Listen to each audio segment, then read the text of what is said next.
The Brooks Houck Joseph Lawson trial will be handed the case for a verdict tomorrow morning, deciding the guilt or innocence of the men in the July 2015 presumed murder of Crystal Rogers.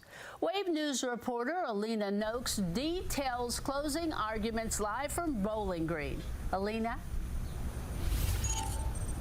Hey, Don. Well, this case is truly about circumstantial evidence and physical evidence, namely that the prosecution's case is built off of circumstantial evidence and the defense has highlighted all the areas where they lack physical evidence. So let's dive into the defense case first. We've got Brian Butler, who is arguing that there is an overriding directive to, quote, get Brooks Houck for Rogers' murder. Both he and Joseph Lawson's attorney, Robert Boyd, characterized this case as a witch hunt, all the way to political offices going after this. Butler spent time picking apart witnesses and evidence and highlighting a specific lack of physical evidence in this case, namely that after 10 years of investigation, there has been no body, no murder weapon, or a crime scene that's ever been found or produced. Now, he believes this case is entirely made up of garbage, with prosecutors hoping that jurors will fill in the gaps with, quote, God-given common sense. Now, those are the prosecution's own words, and they argue that that God-given common sense is crucial to their case.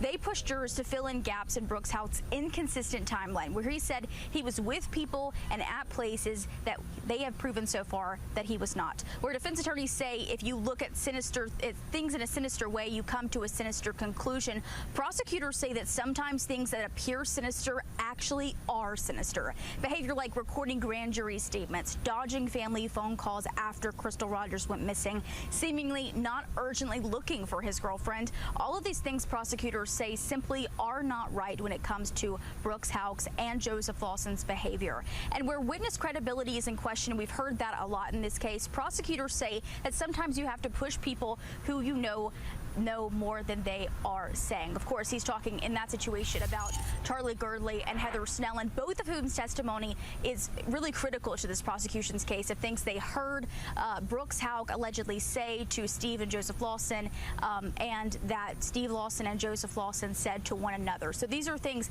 that the jury's going to have to consider when they go into deliberations tomorrow.